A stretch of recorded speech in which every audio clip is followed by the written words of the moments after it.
Sir ఎందుకు ఆ విషయంలో ఆ గ్యాప్ వచ్చిందండి? ఈయన వస్తారు అన్నారు, ఆయన పిలిచారు అన్నారు. ఈయన స్తబ్దంగా ఉండడానికి కారణం ఏంటి? అందులో ఏమైనా టీడీపీ పాత్ర ఏమన్నా ఉన్నదనుకోవచ్చా? ఆ రకమైన కథనాలు కూడా వినిపిస్తున్నాయి. అప్పుడు మమ్మల్ని ఈ రకంగా ఆయన ఇష్టం వచ్చినట్లుగా మాట్లాడారు, లేఖలు రాశారు మా మీద. సో వద్దు అని చెప్పి లోకేష్ గారు, చంద్రబాబు నాయుడు గారు పవన్ కళ్యాణ్ గారికి చెప్పినట్లుగా, సరే ఈ ఆదిలోనే ఎందుకు ఇదంతా అని చెప్పి ఈయన ఆగినట్లుగా అన్నది ఒక కథనం. అదే నిజమని మనం చెప్పడానికి ఆధారాలు ఏమి లేవు, వినిపిస్తున్న వాయిస్. అంటే ఒకటైతే ప్రత్యర్థులను లేకపోతే తమతో పాటు ఉన్న భాగస్వాములను తక్కువ చేయటం అనేది రాజకీయ పార్టీలు, పాలక పార్టీలు ఎప్పుడు అనుసరిస్తూ ఉంటాయి. మీరు ముద్రగడ విషయం తీసుకుంటే ఆయన దగ్గరికి ముందుగా వెళ్ళిన వాళ్ళు ఎవరు? జ్యోతుల నెహ్రూ. ఆయన ఏదో యాగం ఏదో చేస్తున్నానని, మరి వీళ్ళకి తెలియకుండా వెళ్ళాడు. వెళ్ళి వ్యక్తిగతంగా వచ్చానన్నాడు ఆయన ఆ రోజు, మీకు అది కూడా చెప్తున్నాను నేను. కానీ రాజకీయంగా వస్తున్న దీన్ని కూడా ఆయన ప్రోత్సహించారు. కాబట్టి తెలుగుదేశం పార్టీ కొంత అయిష్టంగానే వ్యవహారం అంతా నడిపించినట్టే మనకు కనిపిస్తుంది ఇక్కడ. అందుకని పవన్ కళ్యాణ్ను నిజంగా వాళ్ళందరూ వచ్చి ఉంటే కాపు కాంబినేషన్ చాలా బలోపేతమైండేది. అవును, వాళ్ళకి ఎంతమంది ఉన్నారు, వాళ్ళు వృద్ధులయ్యారా లేదా అనే విషయం పక్కన పెడితే ఐకాన్స్గా ఉన్నారు చాలా రోజులుగా. వాళ్ళందరూ ఇటు వచ్చి ఉంటే వీళ్ళకి ఎంత లాభం అనే విషయం పక్కన పెట్టి వైసీపీ మీద ఒక మైండ్ గేమో లేకపోతే ఇటువై బలంగా ఉండేది.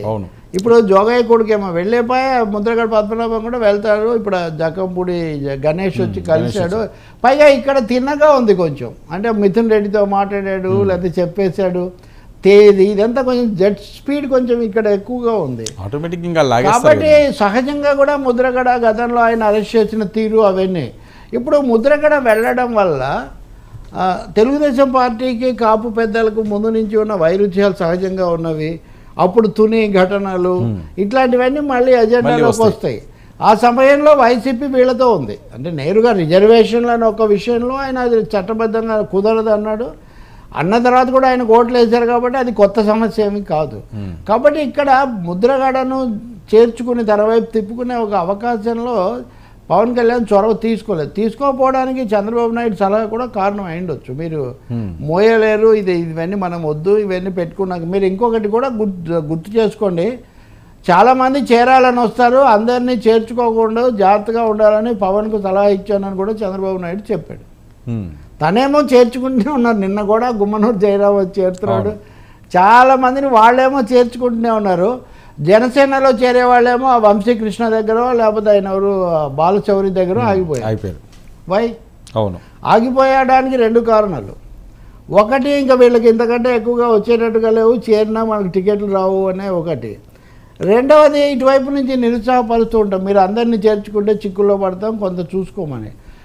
కొంత పరాధీనతలో పడ్డాడేమో పవన్ కళ్యాణ్ అనేది ఇక్కడ ఒకటి అనిపిస్తుంది. అంటే రెండు పవర్ స్టేషన్లు ఉంటాయేమో అని ఆలోచించి కూడా ఉండొచ్చా అదే సామాజిక వర్గంలో? ఎందుకంటే ముద్రగడ పద్మనాభం గారు ఆ సామాజిక వర్గానికి అందరికీ కూడా సుపరిచితులే, ఆ సామాన్యమైన వ్యక్తి అయితే కాదు. ఓకే, ఆయన ఇప్పుడు రాజకీయాల్లో యాక్టివ్గా ఉండకపోవచ్చు. సార్, చంద్రబాబు నాయుడు మౌలికంగా సహాయ పాత్రలో భాగస్వాములు మిత్రులు ఉండాలని కోరుకుంటారు, కానీ సర్వ స్వతంత్రంగా శక్తివంతంగా వాళ్ళు జనసేన గురించి నేను అంటుంది అదే. టీడీపీ జనసేన అలా ఉండడాన్ని, వీళ్ళందరూ వస్తే జనసేన పెద్ద ఇదే అవుతుంది, ఒక చిన్న ఆర్మీ అవుతుంది.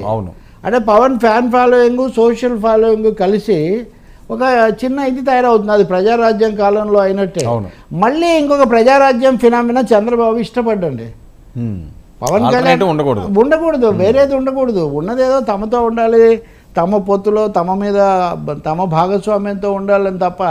అందుకనే కదండి లోకేష్ ఏం మాట్లాడలేదంటే చంద్రబాబు మాట్లాడా డిప్యూటీ చీఫ్ మినిస్టర్ గురించి మాట వరుసగానే అన్నాడా? లేని పని పెడుతున్నారు పవన్ కళ్యాణ్కు, నేను నా గుండెలో పెట్టుకుంటానని ఎక్కడని చెప్పాడా? అంటే నేను ఎవరిని చేయడానికి, ఇబ్బంది పెట్టడానికి, ప్రొవోక్ చేయడానికి నేను చెప్పట్లే, ఫ్యాక్ట్ చెప్తున్నాను నేను. మీరు మనస్ఫూర్తిగా కలిసి నడవాలి ఇదంతా మీరు అయినప్పుడు లోకేష్ మాటలతో పవన్ కళ్యాణ్ చిన్నబుచ్చుకున్నారు, లేదా పవన్ కాకపోయినా జన సైనికులు చిన్నబుచ్చుకున్నారనే మాట వచ్చినప్పుడు కూటమి పెద్దగా ఒక పెద్ద సీనియర్ రాజకీయ నాయకుడిగా దాన్ని చక్కదిద్దే ఒక మాట అన్నానంటే ఎవరు అపార్థాలు సృష్టిస్తుంటారు, ఎవరు ప్రతిదానికి ఒక కనిపించని ప్రత్యర్థి మీదకి తోసేస్తుంటే ఉపయోగం ఉంది. వైసీపీ ఉంది, ఓకే, వైసీపీయే కదా ప్రత్యర్థి. కాబట్టి అన్నిటికీ వైసీపీనో లేదా వాళ్ళు అన్నిటికీ టీడీపీనో అంటే సరిపోతుందా? మనకు కూడా సవరించుకోవాలి కదా. They don't allow Pawan Kalyan growing beyond a point. ఒక పాయింట్కి మించి పవన్ కళ్యాణ్ పెరగకూడదు.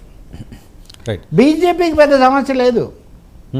బీజేపీకి పవన్ పెరిగి ఆయన తాము ఒక దశలో మా ముఖ్యమంత్రి అభ్యర్థిని కూడా సోము వీర్రాజు తిరుపతి ఉప ఎన్నికలప్పుడు అన్నాడు కదా, మరి ఒక్కసారైనా అన్నారు మాట వరుస కన్నా. అలాగే మోడీ కూడా ఆయన పిలిపించి మాట్లాడారు. మరి వీళ్ళు అలా ఎప్పుడైనా అన్నారా?